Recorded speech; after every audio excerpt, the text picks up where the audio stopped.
ओम नमः सिद्धेभ्यः। ओम नमः सिद्धेभ्यः। ओम नमः सिद्धेभ्यः। ओम जय जय जय। नमोस्तु नमोस्तु नमोस्तु। नमो अर्यन्ताणं नमो वेदाणं नमो वैरियाणं नमो वज्रायाणं नमो लोहे सवसाणं।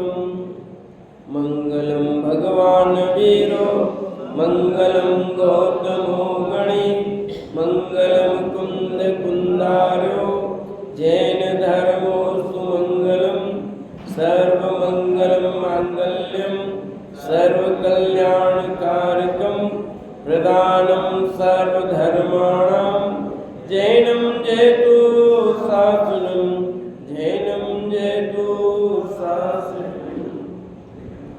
वन्दे तु सर्वसिद्धे मचलं मनोऽयं गतिं पद्ये पोचामि समे पावण मिणमो शुद्ध केवली बणिदं।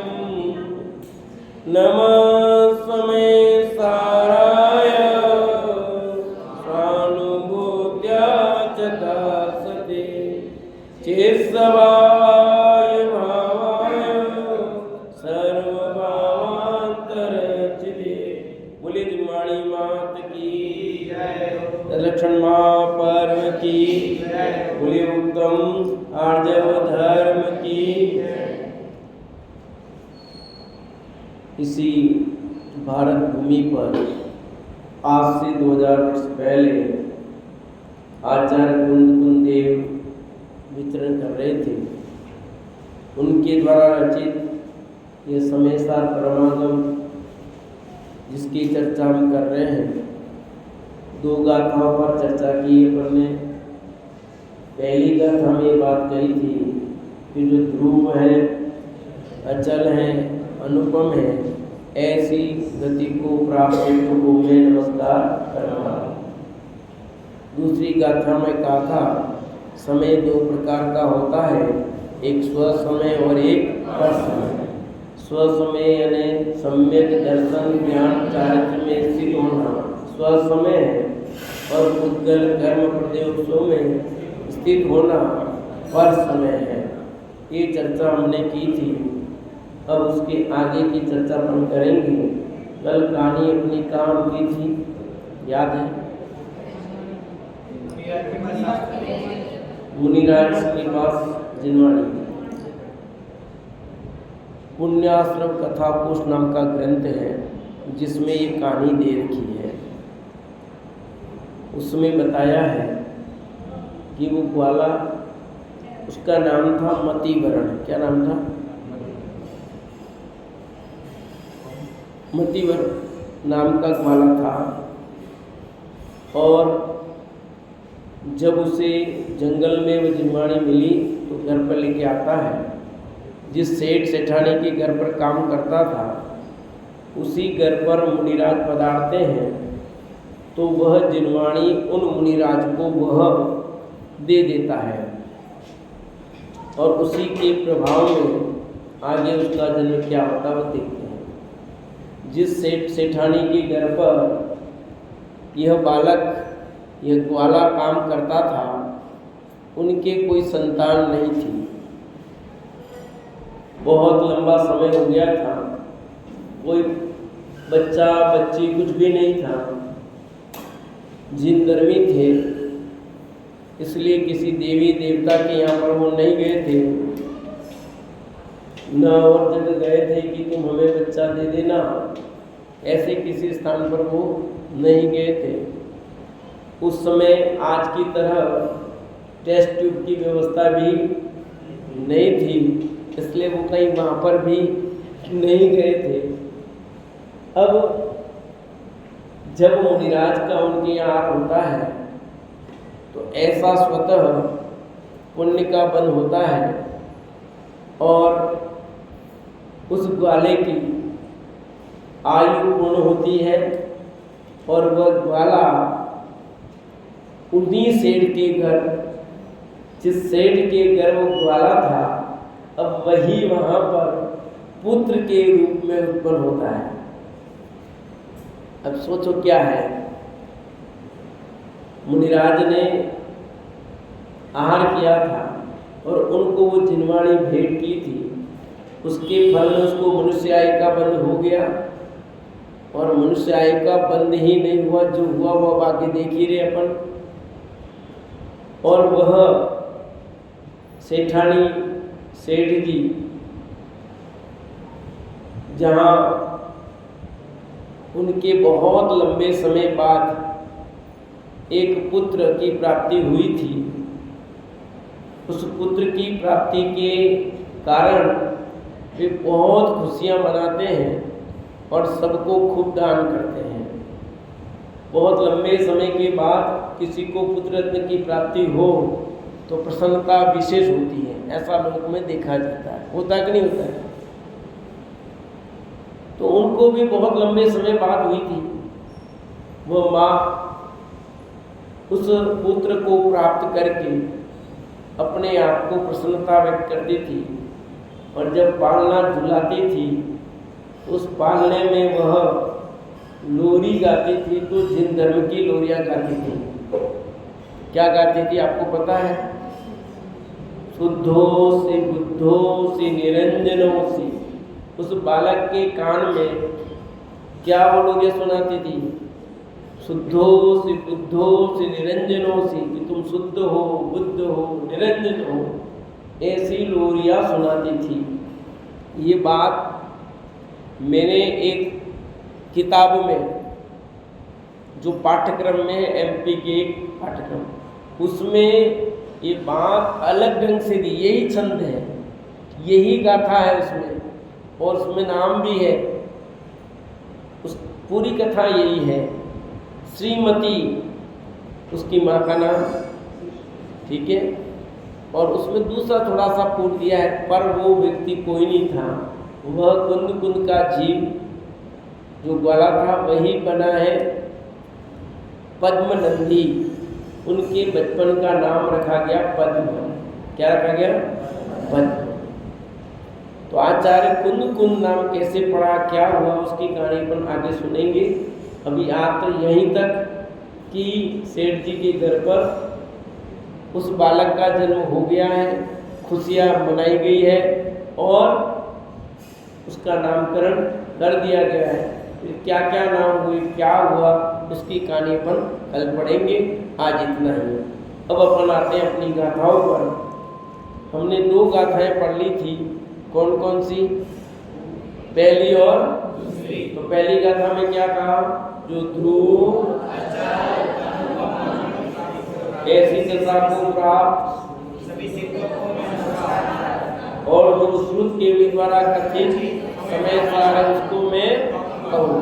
गाथा नंबर 2 में समय 2 प्रकार का, एक पर्सन स्वसमय यानी दर्शन, संवेदन, चारित्र विस्तृत हो। परसमय यानी उद्गल प्रदेशों में स्थित ज्ञान हो, राग देश मोह में स्थित हो, एक ही बात है।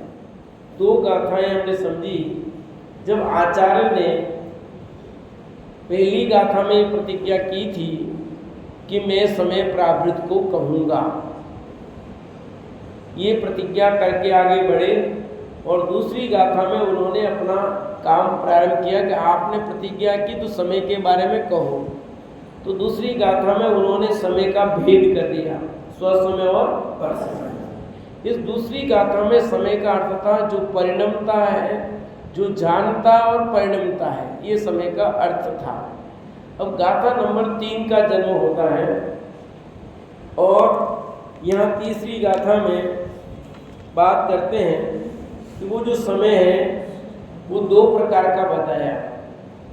तो यहाँ कहते हैं कि वो समय जो 2 प्रकार का, वहाँ दीप्त खड़ा होता है। उस बात को यहाँ बहुत सुंदर तरीके से गाथा में कहा गया है। देखिए गाथा नंबर 3 अपन पढ़ते हैं।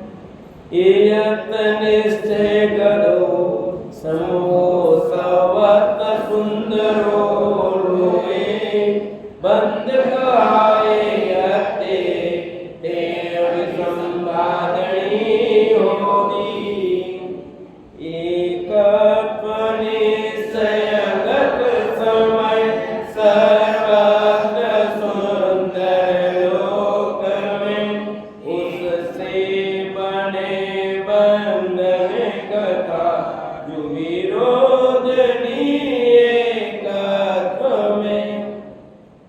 गाथा में कह रहे हैं ये अर्थ निश्चय गदो, एकत्व निश्चयगत जो समय है सर्वत्र सुंदरो सुंदर लोए लोक में कि जो एकत्व निश्चय को प्राप्त समय है वो तो पूरी दुनिया में विश्व में सुंदरता को प्राप्त है। और बंद का ये अत्ते तेन विसंवादनी होती, और जो बंद की कथा है कब शुरू थी? तेन विसंवादनी होती, उससे जो बंधन की कथा है उससे विरोध होता है। अर्थात जहाँ अनेकत्व खड़ा होता है वहाँ विरोध पैदा होता है। एकत्व में शांति है और अनेकत्व में विसंवाद है। इस गाथा में मूल बात ये है कि जहाँ एकत्व है वहाँ शांति है और जहाँ अनेक बना है वहाँ पर विसंवाद है। बंद का ए अत्ते तेन विसंवादनी होती, जहाँ पर बंद की कहानी शुरू होती है वहीं विसंवाद उत्पन्न होता है, वहाँ विवाद होता है। दूसरों के साथ एकत्व में दूसरों के साथ जो बंद की कथा है वहाँ विरोध पैदा होता है। यानी इस गाथा में कह रहे हैं कि लोक में जो समय है, अब यहाँ समय का अर्थ है 6 द्रव्य। यहाँ समय का अर्थ क्या है? कल जो समय आया था उस समय का अर्थ था जानना और परिणमना। क्या था? परिणमना। आज जो इस गाथा में समय आया है, इधर बैठ जाओ। आज जो इस गाथा में समय आया है इस समय का अर्थ है द्रव्य। क्या है? द्रव्य। तो लोक में 6 द्रव्य हैं। अपन शाम को बात करी रहे द्रव्यों की चर्चा के 6 द्रव्य हैं। तो कहते हैं कि जो समय है अर्थात जो द्रव्य हैं, जीव, उद्गल, धर्म, अधर्म, आकाश और काल, वह समय यानी द्रव्य पूरे जगत में सुंदर ही सुंदर है। कोई असुंदर है ही नहीं, कोई खराब है ही नहीं, कोई गड़बड़ी है ही नहीं। कब? कि जब ये एकत्वपने को प्राप्त है तब। तो लोक में सारे द्रव्य एकत्वपने को प्राप्त होने से सुंदर है। और जब जब एकत्व के साथ अनेकत्व खड़ा किया जाता है, बंद किया जाता है, तब विषमवाद यानी झगड़े की कहानी शुरू होती है। एक रहो तो शांति, अनेक होंगे तो विषमवाद की कहानी शुरू होगी। ऐसा नियम है भैया। 4 बर्तन होंगे तो बजेंगे, एक बर्तन होगा तो नहीं बजेगा। ऐसा समझो कि नहीं? कहते नहीं कहते भाई 4 बर्तन होंगे तो बजेंगे, एक बर्तन होगा तो नहीं बजेगा। ये कह रहे एक पने को प्राप्त हो। 2, 3, 4 उदाहरणों से आपको इस समझाने की कोशिश करता हूं एकत्व में सुंदरता कैसे है। जब हम अकेले थे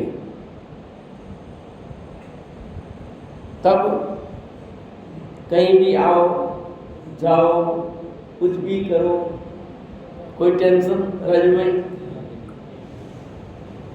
अकेले थे, आराम से रहते थे।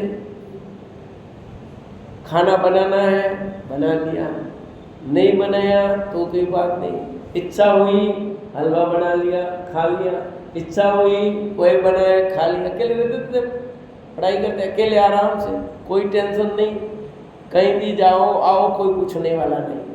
और जैसे ही दो हुए तो क्या हुआ, इतनी देर से कैसे आए, लेट हो गए मुझे, देरी से क्यों आए, प्रश्न खड़ा। जब एक थे कोई प्रश्न नहीं था, और दो होते ही कहानी शुरू हो गई। किसकी? विषमवाद की कहानी शुरू हो गई। ऐसा क्यों? अकेले थे, जो बनाया वो खाया। अब दो थे, क्या बनाए? शुरू कहानी, भाएगा कि नहीं भाएगा। सुबह ये बनाया, अब शाम को क्या बनाना, टेंशन।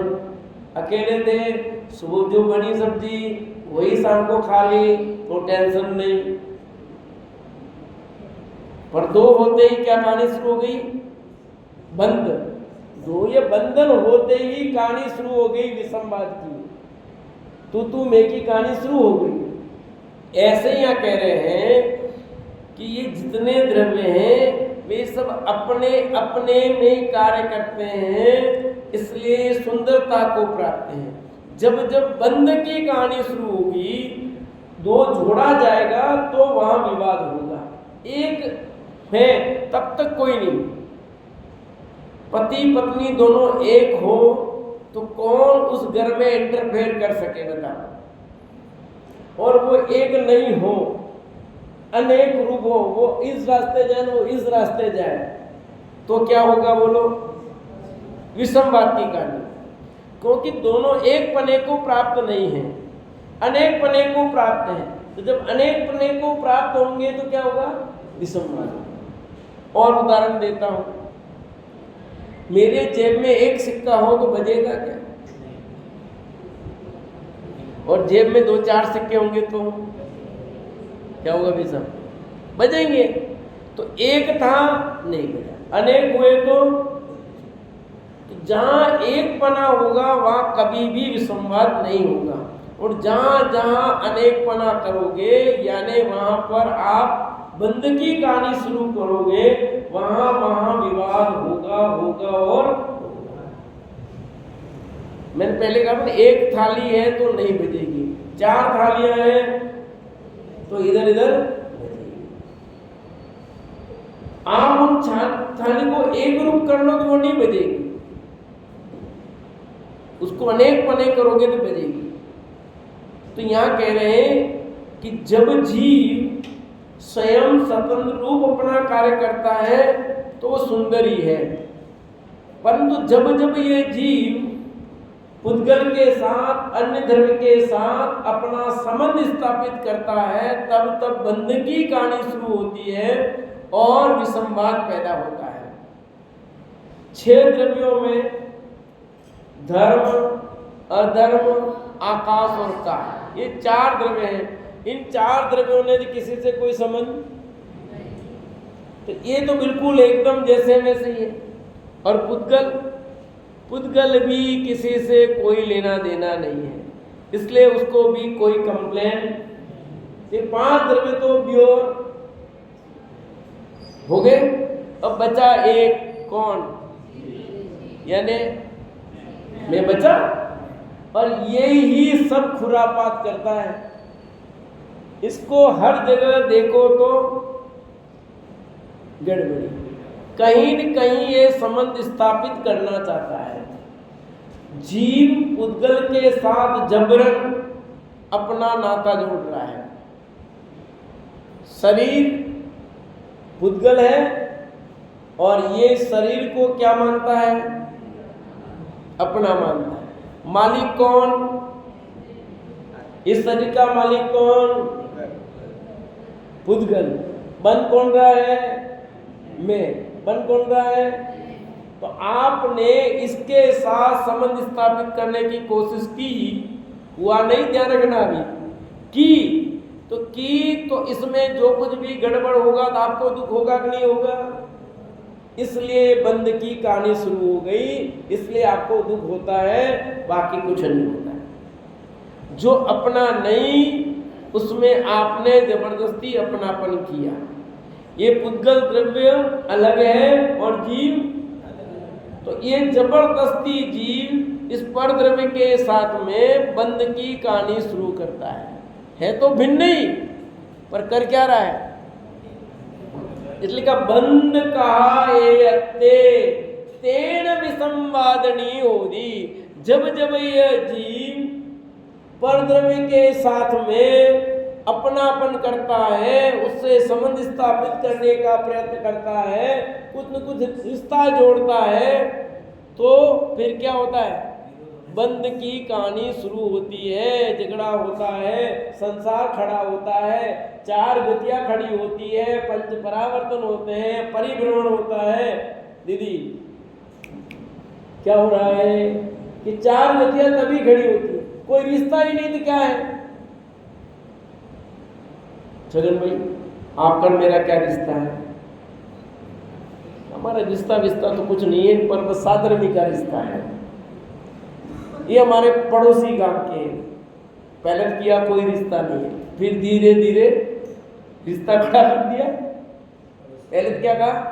ऐसे तो कोई रिश्ता नहीं है, पर हमारे साधर्मी का रिश्ता है। फिर थोड़ा बड़ा हमारे पड़ोसी गांव के, फिर ये जीव जैसे रिश्ता खड़ा करता है ना संबंध, तो थोड़ी थोड़ी आप संबंध जब है ही नहीं तो संबंध खड़े क्यों करते हो? जीव और पुद्गल का कोई संबंध है?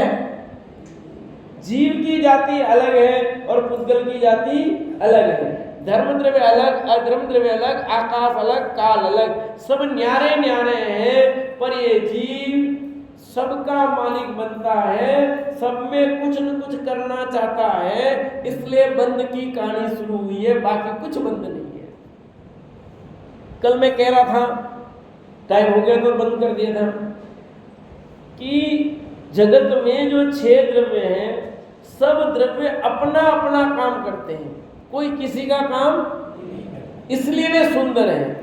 पर इस सुंदरता में, इस चार चांद में ये जीव गड़बड़ करता है और कोई नहीं करता है। जीव जबरन ही अन्य द्रव्यों के कार्य में इंटरफेयर करता है। जब इंटरफेयर करता है तो इसके अनुसार उसका परिणाम होता नहीं। सुनना ध्यान से, जैसा मैं चाहता हूं उसके अनुसार उसका परिणाम होता नहीं। क्यों नहीं होता? कि वो अपना, उनका परिणाम स्वतंत्र है और तेरा परिणाम स्वतंत्र है। तो ये उस द्रव्य को अपने अनुसार परिणमित कराना चाहता है, और वे द्रव्य कभी इसके अनुसार परिणमित होंगे नहीं। तो जब जब ये उन द्रव्यों में इस प्रकार की बात करता है, तो इसे दुख होता, बंद की कहानी शुरू होती है। बाकी जगत में 6 द्रव्य सुंदर ही है, एक भी द्रव्य सुंदर न हो ऐसा है नहीं।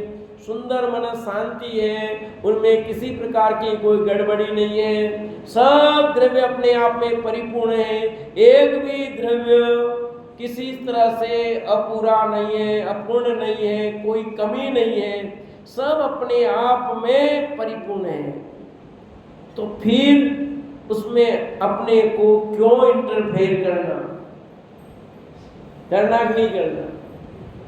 ये जो हम परिणमन दूसरों को बदलना चाहते हैं, यही बंद की कहानी है, और यही तेरा दुख शुरू होता है, यही संसार खड़ा होता है।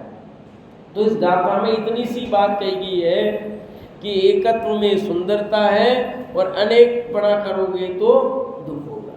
जहाँ एक है, एक पना है, अनेकता में भी एकता भारत की विशेषता, ऐसे ही अनेकता में एकता आत्मा की विशेषता। आत्मा में अनंत गुण हैं, वे अनंत गुण एक अखंड आत्मा में व्याप्त हैं, इसलिए कोई दिक्कत नहीं है। वे एकत्व को प्राप्त हैं, इसलिए कोई दिक्कत नहीं। वे अनेकत्व को प्राप्त हो जाए, वे उनमें आपस में अलग अलग हो जाए तो गड़बड़ हो जाएगा। देखो अपने शरीर में 5 अंग हैं, 5 मूल इंद्रियां हैं। कितनी इंद्रियां हैं? आंख कभी नाक का काम करती है, कान कभी आंख का काम करता है, जीभ ने कभी काम किया नाक का? नहीं किया। किया कि नहीं किया, सही बताओ। किया तो होगा, कभी तो किया होगा। आंख से दिखना बंद हो जाए तो कान काम करते होंगे ना? करते कि नहीं करते? नहीं करते। ये कह रहे करते हैं। आंख का काम करते हैं कभी कान।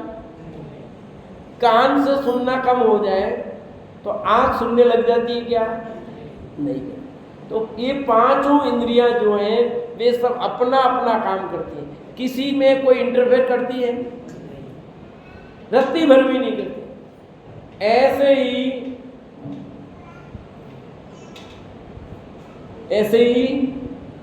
6 द्रव्य भी अपना अपना काम करते हैं, किसी में कोई।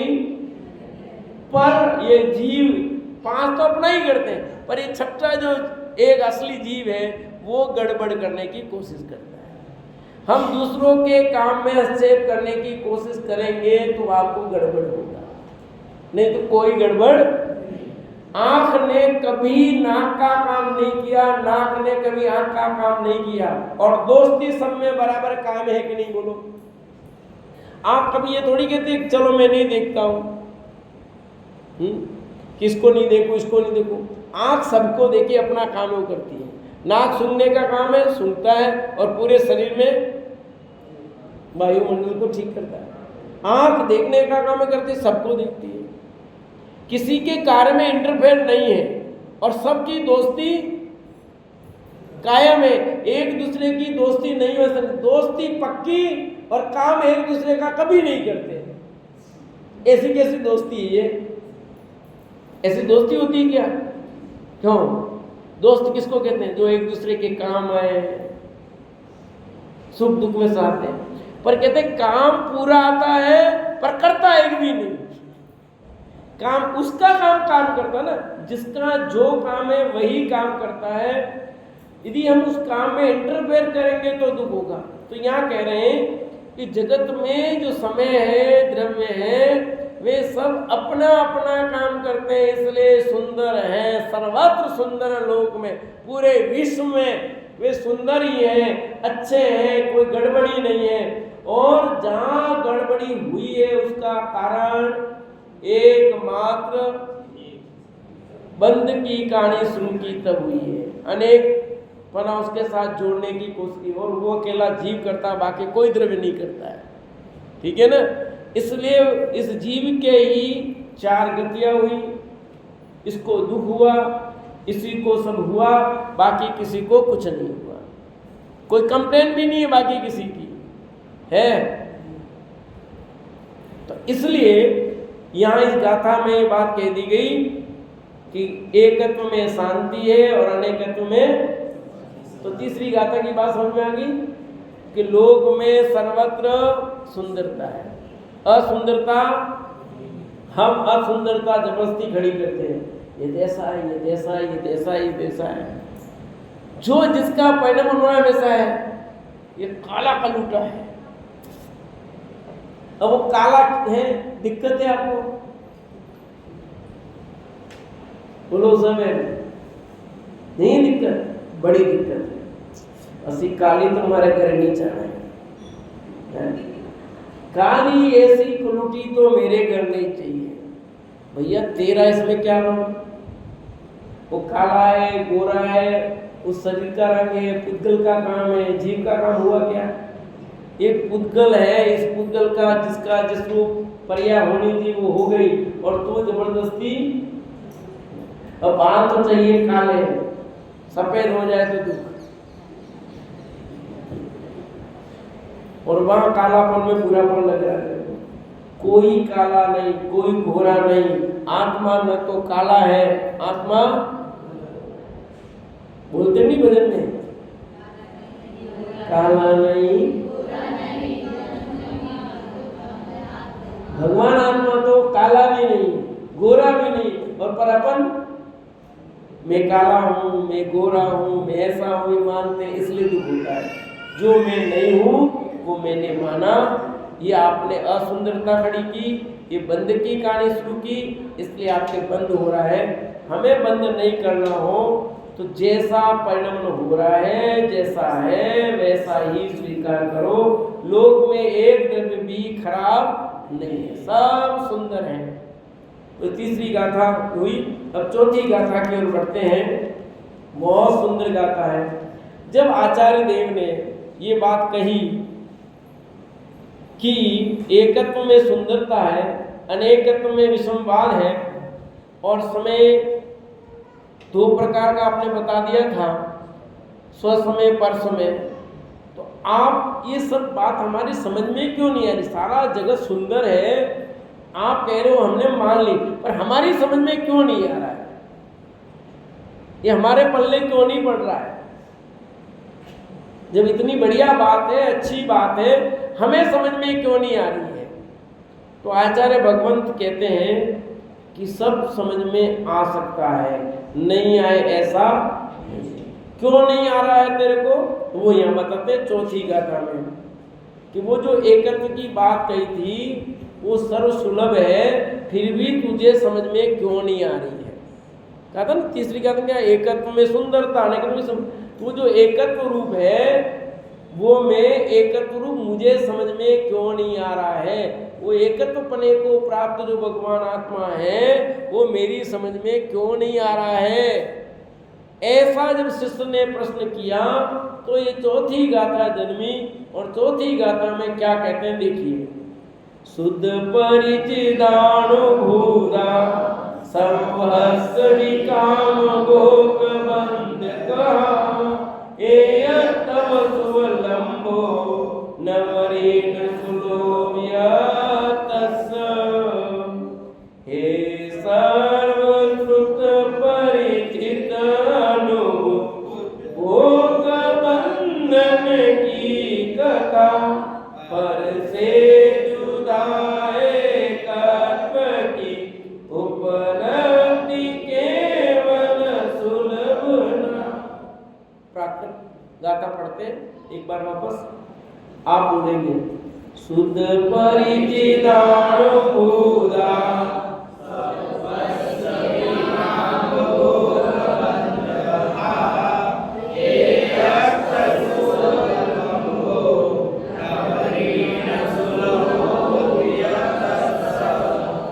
शुद्ध परिचिदानुभूता कहते हैं, शुद्ध मनुष्य शुद्ध, परिचित है, अनुभूत है,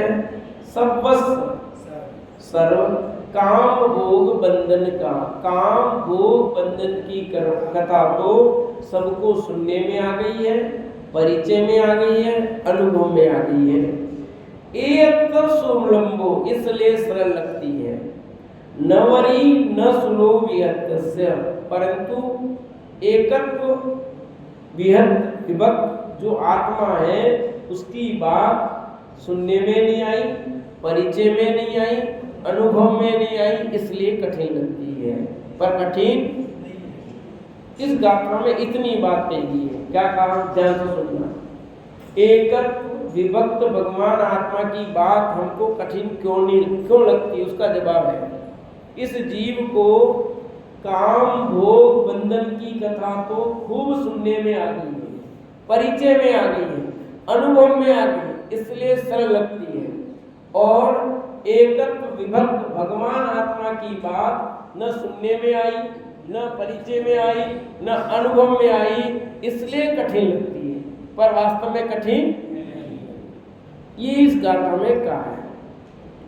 काम भोग बंधन की कथा, काम की कथा और भोग की कथा, ये कहानी सब जानते हैं, सबने खूब सुनी है। कब से सुन रहे हैं? जब से जन्मे तब से, अनादि काल से। यानी इतने मजबूत संस्कार पड़े हुए हैं कि ये इसमें बराबर सब कुछ कर लेता है, पारंगत है। इसमें लिखा है आचार्यत्व करता है, ऐसा शब्द प्रयोग किया आचार्य ने। कि काम भोग बंधन की कथा में तो ये मास्टर है, आचार्य करता है प्रश्न, परंतु जो असली चीज है कौन सी, आत्मा, उसकी बात इसको समझ में नहीं आती। कोई भी काम हो दुनिया का, कोई कठिन है, सरल है कि कठिन, सरल है। बच्चा है जो अभी अभी स्कूल में गया है 4 साल का, उसको A फॉर एप्पल लिखना है, सरल है कि कठिन है? किसके 4-5 साल का बच्चा है जिसके किसके 4-5 साल का बच्चा, पोता पोती हो गई, ऐसा तो कोई होगा नहीं है। अब उसको A फॉर एप्पल लिखना है, पहले दिन स्कूल गया, पहले दिन ही लिख लिया उसने, लिख दिया होगा उसको। अब वो मैम, आप भी घर पे ऐसा कर, यूं कर, ये कर, ये हो गया। आपने जो ए लिखा है, उस मैम ने जो ए लिखा है, क्या उतनी देर में वो बच्चा लिख लेता है? क्यों नहीं लिख पा रहा है? आपने बता दिया उसको, इतना तो बता दिया, ऐसे ये कर, ये है? और वो बच्चा नहीं लिख पा रहा है। क्यों नहीं लिख पा रहा है? अभी उसका अभ्यास हुआ नहीं है। वही बालक जब आगे की क्लास में पहुंच जाता है, वो भी आपकी तरफ कहता है ऐसे लिखना, अपने छोटे को वो सिखाते, देखना बड़े बच्चे छोटे बच्चे सिखाते ऐसे क्या ना बेटा। अब खुद को कैसा पसीना है तो वो पता नहीं है, वो अब दूसरों को सिखा रहा है। टीचर बन जाते ना बड़े छोटे बाबा टीचर, तो वो ए लिखना है तो बहुत सरल, परंतु जब तक अभ्यास नहीं हुआ है तब तक वो ए फॉर एप्पल लिखना भी कितना कठिन था कि नहीं था? और जब अभ्यास हो गया, अब वो लिखना आपके लिए सरल है कि कठिन है? सरल है। ऐसे ही इस जीव ने एकत्व विभक्त आत्मा की बात का सुनने का अभ्यास नहीं किया, सुना नहीं, परिचय नहीं किया, अनुभव नहीं किया, इसलिए कठिन लगता है, पर वास्तव में कठिन नहीं। आपने जो पहली रोटी बनाई वो कैसी बनी होगी? मैंने भी पहली बार खाना अहमदाबाद में बनाया, अमृत दीदी है कि नहीं सामने? आपके घर पे ही बनाए छगन के साथ, मेरे साथ। उस समय हमने कोशिश की खाना बनाने की, वहां यूँ तो हल्का सा किया, उसके बाद तो वो टाइम, तो जो पहला रोटी का अभ्यास किया वो कैसी बनी होगी रोटी? आप सोचो, भारत का नक्शा बना था पूरा, और सब्जी बना रही, उंगली कट गई, न सब्जी काटने आती है न। पर आज कोई कहे हमको तो रोटी बैठो चुटकी में, अरे बैठो अभी बनाते हैं, बोलते नहीं बोलते। जब आपने पहली बार रोटी बनाई होगी, उस रोटी बनाने में कितना पसीना आया होगा कि नहीं? और आज मैं भी आ जाऊं, मान लो 6:30 बजे सूर्यास्त होता है, मैं 6 बजे आपके घर पहुंचा और मुझे भोजन करना है। मैंने कहा नहीं कुछ नहीं, आप तो अरे नहीं पंडित जी अभी बैठो, 2 मिनट में खाना अभी बनता है, अरे आप बैठो सही, अरे आप बैठो सही, नहीं कुछ नहीं, मुझे तो आप दे दो कल, अरे नहीं अभी बनता खाना, ये दाल चढ़ी, इधर आटा गूंदा, ये रोटी तैयार। ये किस बल पे कह रहे हो आप बताओ? ये कौन सी ताकत बोल रही है आपकी? इतना अभ्यास, इधर तो दाल चढ़ जाएगी, आधा घूम जाएगा ना, वो सीटी बजे नहीं तब तक तो रोटी ने तवा चढ़ के रोटी तैयार हो जाती है। ये किससे हुआ है? अभ्यास से। पर ये बात जब पहले कभी रोटी नहीं बनाई तब कह सकते थे, तुम कह सकते हो भी बन गया, अभ्यास हो गया, इसलिए नहीं हुआ हो तो नहीं कह सकते। तो जैसे उस जगत के काम का निरंतर अभ्यास हो गया तो हम उस काम को कर सकते हैं। और उसका अभ्यास नहीं हो तो हम नहीं कर सकते हैं। इसलिए आचार्य देव कहते हैं कि ये दुनिया का काम तेरे सुनने में आ गया है, परिचय में आ गया है, अनुभव में आ गया, इसलिए सरल लगता है।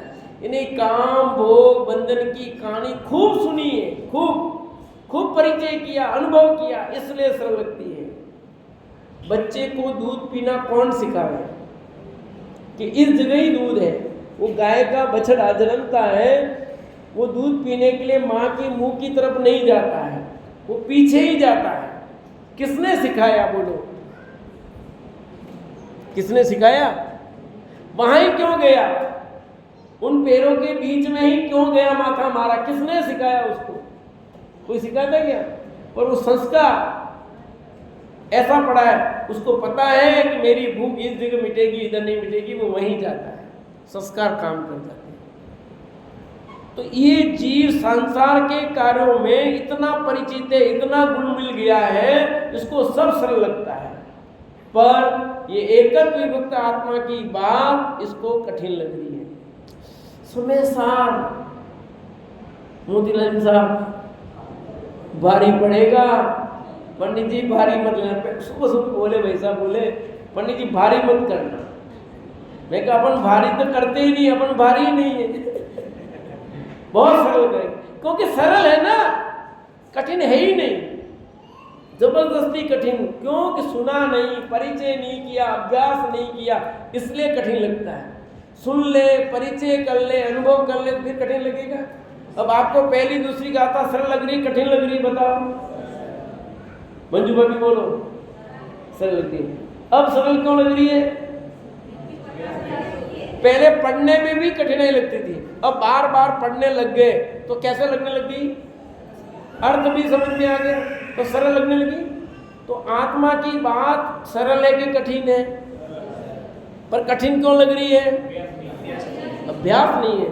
जिसको आत्मा फात्मा लगता हो, खात्मा लगता हो, उसको आत्मा की बात समझ में कैसे आएगी? बता। देखो बहुत सही चर्चा तो यही है, समझने जैसा यही है, काम करने जैसा ये है। ये कहानी किससे तो खूब सुने होंगे आपने, पर ये एकत्व विभक्ति आत्मा की बात नहीं सुनी, इसलिए कहानी बहुत सरल लगती है अपने को। क्यों? खूब सुनी है कथा ना, संसार की कहानी खूब सुनी, इसलिए सरल लग रही है। इस जीव को कोई भी काम हो संसार का पहले कठिन लग सकता है, पर उसी का अभ्यास हो जाए तो सब सरल लगता है। ऐसे यहां पर भी वही नियम है, कोई अलग नियम नहीं है।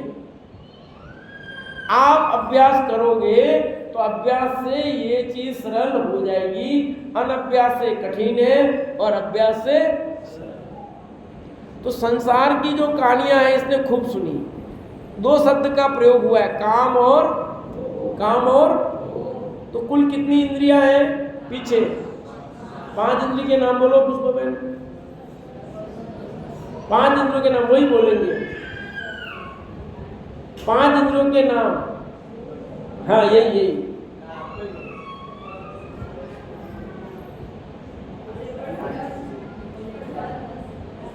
रस नहीं, रसना, स्पर्शन, रसना, घ्राण, चक्षु, कर्ण, ये 5 इंद्रियां हैं। इन 5 इंद्रियों में 2 इंद्रियां काम की और 3 इंद्रियां भोग में जाती है। स्पर्शन और रसना इंद्री काम कहलाती है, घ्राण, चक्षु और कर्ण इंद्री इसका अर्थ है भोग। तो आचार्य देव ने यह काम भोग शब्द का प्रयोग किया है, इसका अर्थ है 5 इंद्रियों के विषय। तो जो स्पर्शन और रसना इंद्री के विषय हैं वो कहलाते हैं काम, और घ्राण, चक्षु और कर्ण इंद्री के विषय कहलाते हैं भोग। तो इस जीव ने 5 इंद्रियों के विषयों का खूब रसापान किया है, खूब उसका अनुभव किया है, खूब परिचय किया है, इसलिए 5 इंद्रियों के विषयों की कहानी इसको बहुत सरल लगती है। स्पर्शन इंद्री की कहानी देखो कितनी सरल लगती है, ठंडा, गरम, भारी, रुका, चिकना। ये साड़ी बहुत भारी पहन के आ गई तो किसकी कहानी की आपने? स्पर्शन इंद्रिय की कहानी होगी, पता है? अरे बहुत हल्का है ये तो, ये छोरा तो बिल्कुल हल्का ही उड़ जाए। किसकी कहानी है? स्पर्शन इंद्रिय। आपने संबंध की बात की, स्पर्श इंद्रिय की बात की। और आज क्या आइटम बनेगा? तो रसना इंद्रिय होगी।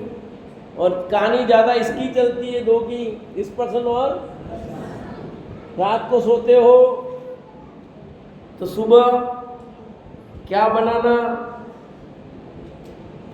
चालू, सोते तब दिमाग में कि कल सुबह क्या बनानी है, सब्जी क्या बनानी है, दाल क्या बनानी है, क्या करना। और सुबह बन जाए तो शाम को यही रहता है। गलत तो नहीं कह रहा? तो दिन भर वही कहानी चल रही है आपके दिमाग में, स्पर्शन और फिर ज्ञान चक्षु करने की, ये भोग में जाते हैं। तो ये जीव पांचों इंद्रियों की कहानी है, विषय है, उसमें पारंगत हो गया है, उसमें अभ्यास हो गया है, इसलिए बहुत सरल लगती है। और अपनी जो बात असली, जो मैं भगवान आत्मा हूं, उस आत्मा की बात इस जीव ने कभी सुनी नहीं, कभी परिचय किया ही नहीं, कभी अनुभव किया नहीं, इसलिए कठिन लगती है। पर वास्तव में कठिन इस गाथा में भी बहुत है, थोड़ी चर्चा कल और करेंगे। अभी समय हो गया, विराम लेते हैं, एक बार गाथा को दोहरा लेते हैं। तो चौथी गाथा में क्या कहा कि काम भोग बंधन की कथा तो सुनने में आ गई है, परिचय में आ गई है, अनुभव में आ गई है, इसलिए सरल लगती है। और एकत्र विभक्त आत्मा की बात न सुनने में आई, न परिचय में आई, न अनुभव में आई, इसलिए कठिन लगती है। पर कठिन नहीं। आगे समझ में?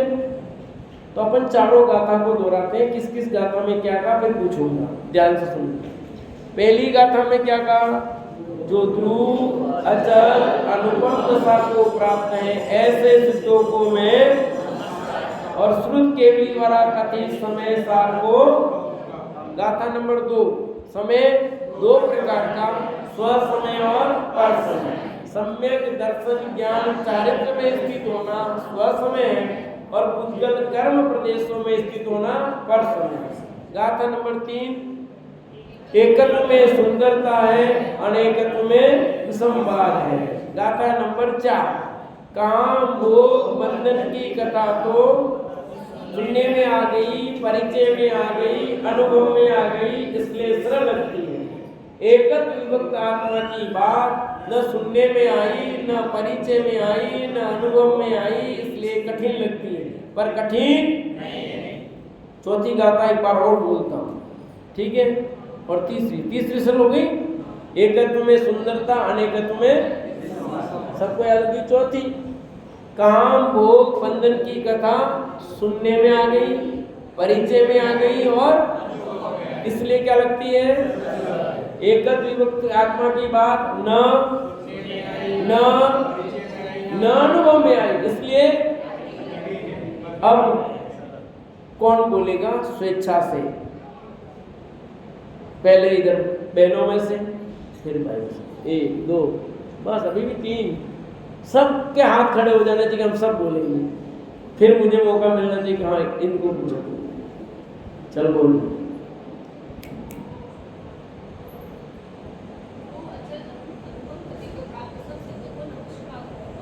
चौथी गाथा में क्या कहा?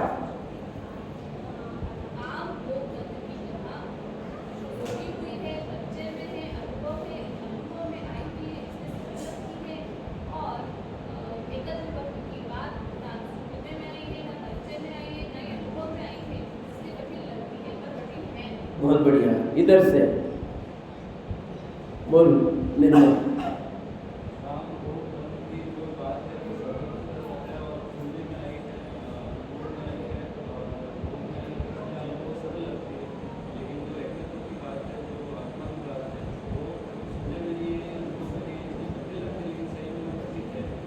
तो इस गाथा में यही बात आई, काम भोग बंधन की कथा तो सुनने में आ गई, परिचय में आ गई, अनुभव में आ गई, इसलिए सरल लगती है। और एकत्व विभक्त आत्मा की बात न सुनने में आई, न परिचय में आई, न इसलिए कठिन लगती है। पर कठिन अब तो कठिन नहीं है ना, कि कठिन है अभी?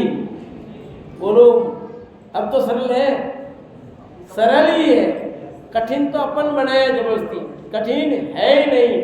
तो हम ऐसे सरल सहज अपने भगवान आत्मा को जाने पहचाने अनुभव करें। इसी के साथ